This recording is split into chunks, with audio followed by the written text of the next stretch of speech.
Mel Brooks is now 99 years old and worth around $100 million, but in recent years people close to him have started noticing things that do not make sense. In 2010, he sold his own Tony Award at an auction. Everyone assumed it was just a sweet gesture for charity, something a generous celebrity might do. But people who know him well whispered that it was not that simple. Since then, he has been giving away old props from his famous movies to museums without keeping anything for himself. He has signed deals for new projects worth around $20 million, but the money seems to be going somewhere unexpected.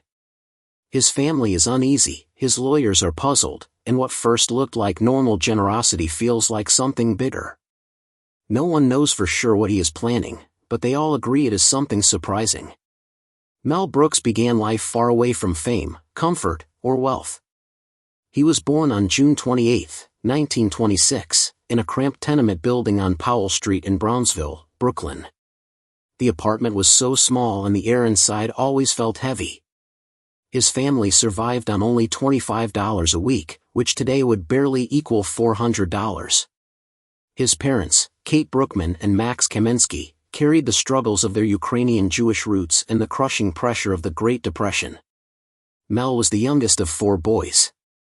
His brothers Irving, Lenny, and Bernie were bigger, older, and louder, and the tiny home often ran out of space and food. Even in this tight and difficult environment, something inside these early years shaped him in ways that would later define his genius. He paid attention to everything, the kids fighting and joking in the streets, the adults carrying invisible sorrow, the way people survived, celebrated, or hid their pain. All those moments settled inside him like seeds waiting to grow into humor, stories, and sharp observations. Being small and often sick made childhood even harder. In Brownsville, children did not hold back when they sensed weakness. Mel was bullied many times.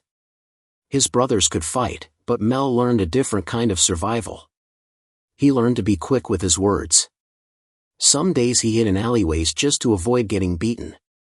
But he discovered something unusual that helped him survive. He could imitate voices, Irish accents, Italian rhythms, a southern drawl, anything he heard. The minute he changed his voice, the teasing would stop. Kids were thrown off, confused, distracted, or amused. What began as a trick for safety slowly became a habit, and later the foundation of his comedy. He often said later that imitating people helped him understand them deeply. He could sense their fear, anger, pride, or joy just by trying to sound like them. Comedy became a tool to read human emotions and to transform pain into something useful. When Mel was 9, everything changed in a single evening. His uncle took him to the Alvin Theater on West 52nd Street to see the show Anything Goes. When Ethel Merman stepped onto the stage and filled the room with her powerful voice, Mel felt something shake inside him, something he could not explain. When the show ended, he walked out of the theater and told his uncle he would never work in the garment district like the rest of the family. He decided he would make people laugh for a living. That moment became a flame he protected for the rest of his life. As he grew older, his world expanded when he met Buddy Rich, the legendary drummer who was also from Brooklyn. Buddy taught Mel how rhythm, discipline, and timing mattered not only in music but in life. By 14, Mel was already playing paid gigs in the Catskills. By 16, when he filled in for a sick MC and earned $10 a night, he realized that people cared more about his jokes than his drumming. For the first time, he felt what it was like to hold the attention of a room full of strangers, and he never forgot that feeling. In January 1944, he graduated high school. He considered college briefly, just like his brother had, but World War II was pulling him in. Years earlier he had changed his name to Melvin Brooks because another musician named Max Kaminsky kept causing confusion. That name change gave him a clean identity, a new self he could shape however he wanted. By 16, he was playing in smoky Brooklyn clubs where the air was thick, the crowds were loud, and the pay was barely enough to eat. Between drum sets, he roasted hecklers, told jokes, and tried impressions. One night in 1942 a drunken man tried to silence him, but Mel fired back with a quick joke and the man stumbled out of the club as the room erupted with laughter. In that moment, Mel understood something new: comedy needed rhythm just like drums. One wrong beat and everything fell apart, one right beat and the whole room soared. During the day he worked as a delivery boy in Manhattan's garment district. He carried heavy bundles down long streets, but the real reward came when he sneaked into theaters to watch vaudeville legends perform. Back home, he practiced in front of a mirror, copying gestures and vocal patterns. These moments became the building blocks of his future. At 17, he joined amateur circuits in Williamsburg, where he earned a reputation as the kid with the loud mouth and louder drumsticks. He mixed jokes with drumming, tossed insults with perfect timing, and delivered impressions touched with Yiddish humor that made audiences explode with laughter. These rough nights shaped his fearless style. On the boardwalk at Coney Island, he drummed and joked for coins. Fights broke out regularly, hustlers roamed everywhere, and danger was always close. Once, teenagers tried to steal his drum gear. Mel stood his ground. The argument nearly turned violent, but he didn't back away. Later he joked that Brooklyn trained him to never expect a second chance to duck. That toughness became woven into his personality. When he was 18, he took the Army IQ test and scored so high that the Army sent him to the Virginia Military Institute for the Army Specialized Training Program. He learned engineering and even saber techniques, but the program fell apart after only 12 weeks and he was sent directly to the war front. Even during training, he kept writing jokes. In the middle of danger, comedy became a lifeline. Soon he was part of the 114th Engineer Combat Group, facing the Battle of the Bulge.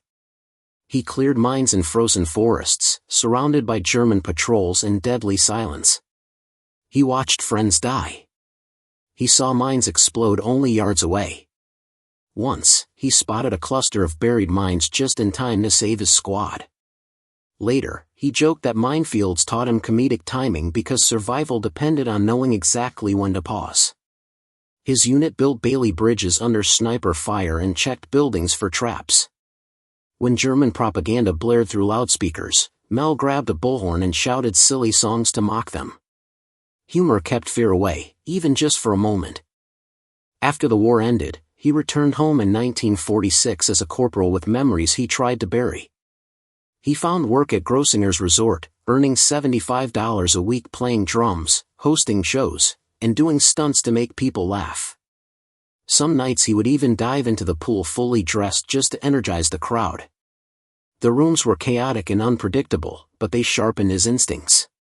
Those years taught him to read expressions, shift jokes instantly, rescue failing moments, and ride waves of loud laughter without losing control.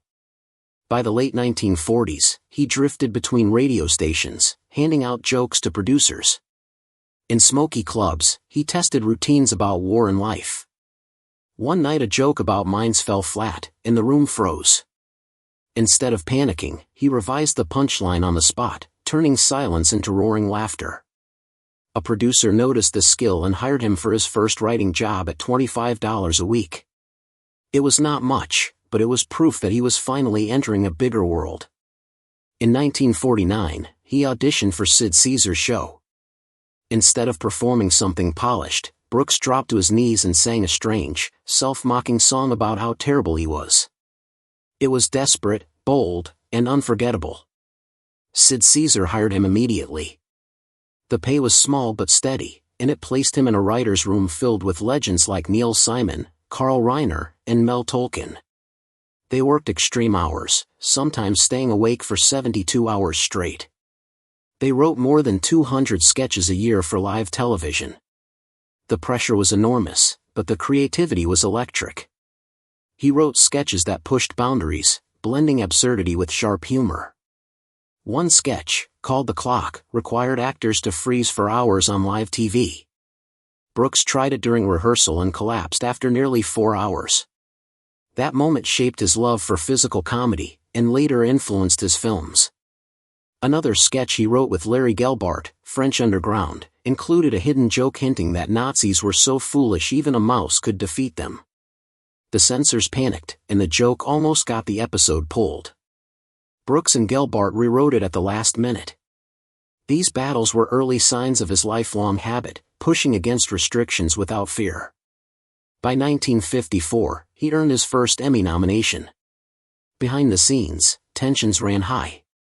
He clashed with Woody Allen more than once, and their arguments nearly turned physical. Early television was intense, competitive, and filled with strong personalities. But Mel walked out of that decade as one of comedy's giants.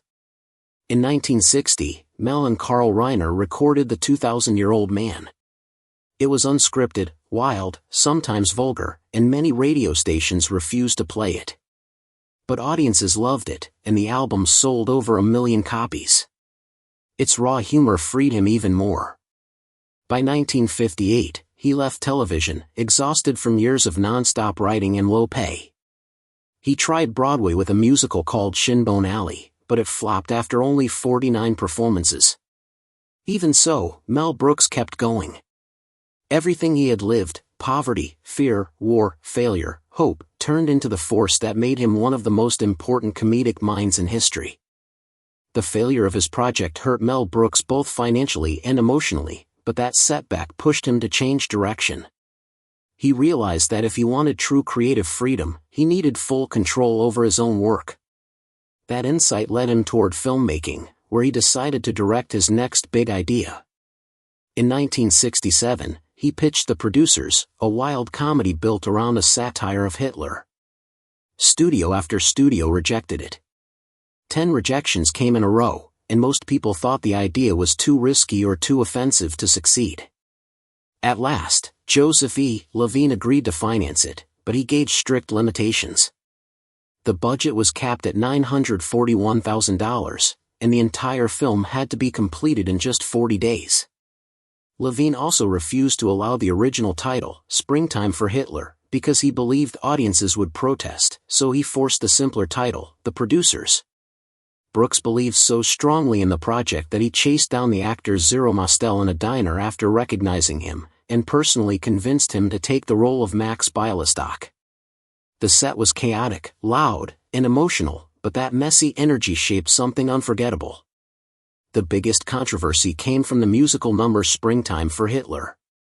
The chorus girls wore costumes that referenced gas chambers, and the stormtroopers danced in the shape of a giant swastika. At early readings, some people walked out of the room. Levine refused to let the film keep its original title because of how shocking the number was. When the movie finally premiered, some audience members left the theater in disgust, while others called it a masterpiece. That moment proved that satire could touch nerves no one expected. Filming added its own headaches. With a small budget and a tight schedule, Brooks pushed himself and his crew to the limit. Explosions went on longer than planned, fires broke out more than once, and Brooks became frustrated with his cinematographer, Joseph Coffey, who he felt used dull camera angles. Brooks eventually fired him in the middle of production and replaced the entire camera team overnight so filming could continue. The stress became so intense that Brooks developed insomnia, but he kept pushing because the film mattered deeply to him. When The Producers was released in 1968, it shocked many people by winning the Academy Award for Best Original Screenplay.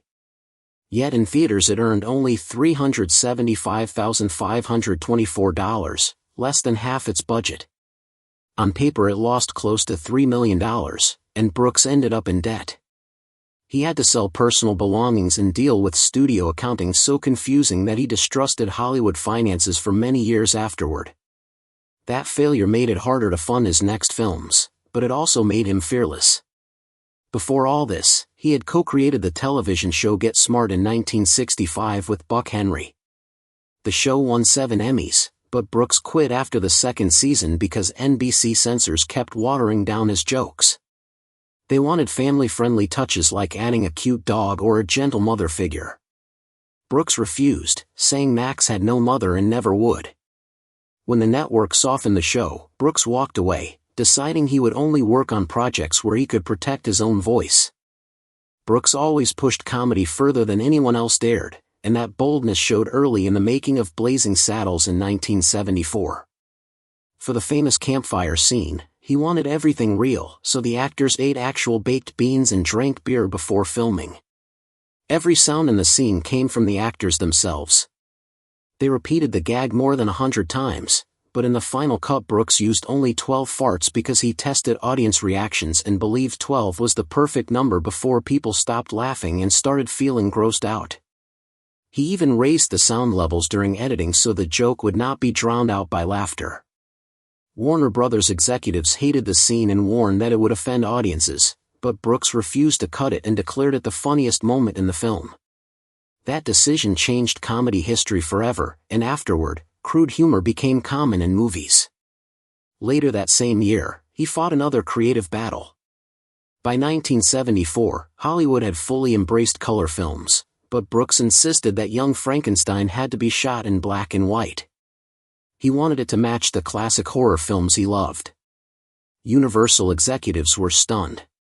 They chased him through the studio halls shouting that no one wanted black and white anymore and even mentioned that Peru had just gotten color television, as if that proved their point. The studio tried to trick him by saying they would release the film in black and white but wanted it shot on color stock so they could re-release it in color later. Brooks refused. He demanded real black and white film so that no one could change his vision. That stubbornness paid off. Audiences love the nostalgic look, and today it remains one of the most admired parts of the film. Fans still praise Brooks for risking his career to protect the style he believed in.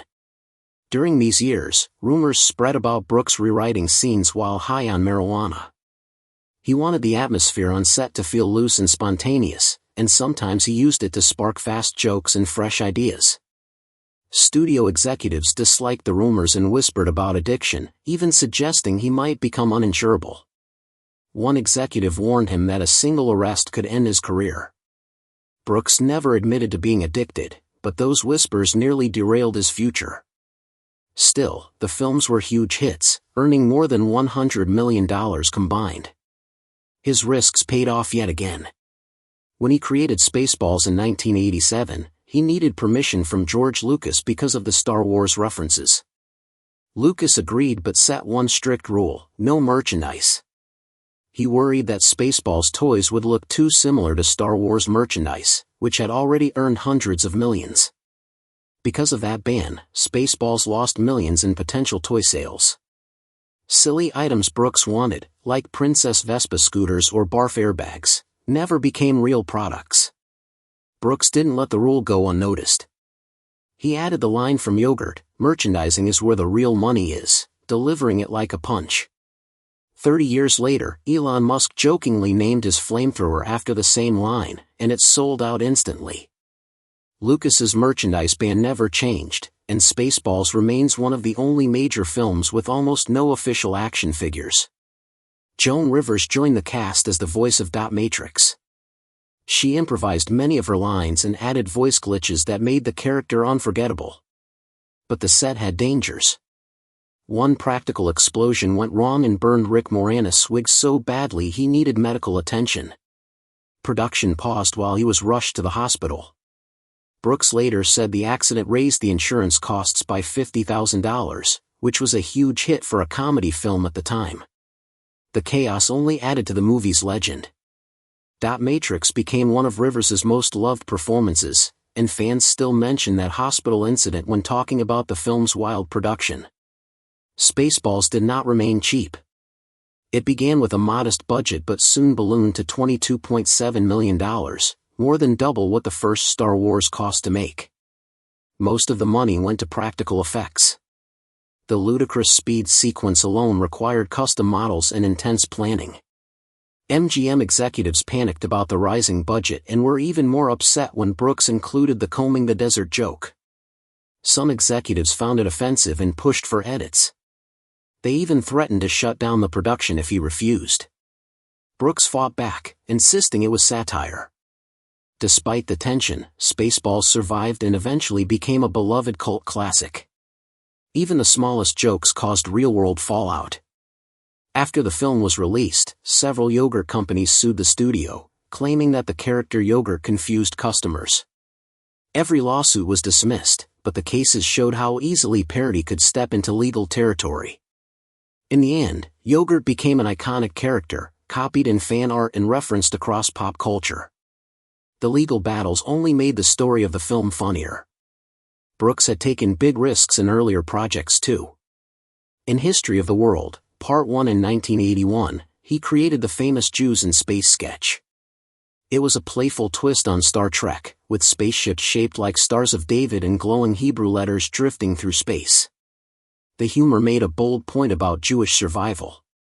The sketch was banned in 10 countries, including Germany and Israel. Some actors refused to participate because they thought it crossed a line, and Brooks had to reshoot scenes at his own expense. The controversy helped the sketch become a legend, and today it is remembered as one of the bravest comedic moments ever put on screen. His energy followed him into theater when he adapted The Producers for Broadway in 2001, starring Nathan Lane and Matthew Broderick. The rehearsal room felt like a prank war. Actors swapped props, taped chairs, and replaced real script pages with nonsense ones. The chaos created an atmosphere where anything could happen, which helped the show explode with life. That wild energy turned the musical into a record-breaking phenomenon. It won 12 Tony Awards, including Best Musical, the most any show had ever won. But the production had scares too. During previews, the song Keep It Gay shocked so many audience members that some walked out. Investors panicked and threatened to pull their funding. Brooks had to rewrite lines and change scenes during previews, spending $2 million on fixes that ultimately saved the show. The adjusted version kept the satire sharp and became a story theater lovers still share. When the show moved to London in 2004, it faced a new kind of danger. IRA bombing threats forced the cast into emergency protocols during several performances. Security was tightened, but the cast continued performing through the tension. Nathan Lane often received standing ovations for performing under such intense circumstances. That resilience added another layer to the show's legacy. Brooks tried to repeat his Broadway success with the Young Frankenstein musical in 2007. It cost $14 million to produce, but the show never connected with audiences the way he hoped. Even though it won an award for its score, it lost $15 million by the time it closed. Critics said it was too silly. Brooks defended it, saying improvisation kept it alive.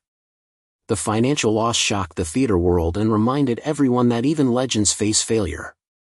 Brooks had achieved EGOT status in 2001, becoming one of the few people in history to win an Emmy, Grammy, Oscar, and Tony. But in 2010 he surprised fans by auctioning off one of his Tony Awards because of personal financial issues. The sale raised a large amount of money and showed how open he was about the strange relationship he had with fame and wealth. It became one of the most memorable and unusual moments in modern Broadway history. His personal life had storms of its own. Brooks married Anne Bancroft in 1964, 2 years after divorcing Florence Baum, the mother of his first 3 children. In the 1970s, rumors spread about affairs during the filming of Young Frankenstein and Silent Movie. One famous story says that Brooks publicly thanked actor Tim Matheson for not sleeping with Bancroft during Silent Movie, which only fueled gossip.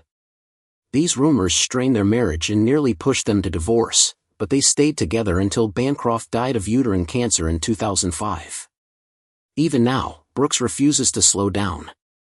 At 99 years old in 2025 and worth around $100 million, mostly from long-term royalties, he announced 2 major new projects, Spaceballs 2 and a TV series called Very Young Frankenstein. FX approved the pilot and hired Taika Waititi to direct, with Stefani Robinson as showrunner. These deals are worth around $20 million and are among the most expensive comedy projects ever created by someone nearly a century old. Brooks joked that fans had begged for sequels and he wanted to give them something even better. He has also never stopped supporting charity. In 2010, he headlined a major fundraiser for the Leukemia and Lymphoma Society and raised $1 million in a single night. Tickets ranged from $100 to $250, and VIP guests shared champagne and dessert with him. He performed improvised Hitler jokes on stage and kept the room laughing for hours. Later, he donated props from the producers and other films to museums as part of his estate planning. In 2018, he faced a frightening health crisis when he needed emergency pacemaker surgery. The risks were serious, but he recovered and continued working. He voiced characters in the Hotel Transylvania films until 2022. He later admitted he regretted not making more daring films after the 1990s because the entertainment world became more restrictive. Comedy, he said, was always his shelter, and sometimes he wished he had pushed even harder. When he accepted a Lifetime Achievement Award at Guildhall in 2021, he surprised the crowd by opening up about the deeper roots of his satire. He spoke about serving in World War II and the trauma of helping liberate concentration camps. That moment gave people a new understanding of him. Behind the wild humor, the risk-taking, and the bold jokes stood a man who had seen real darkness and spent his life using laughter to fight it.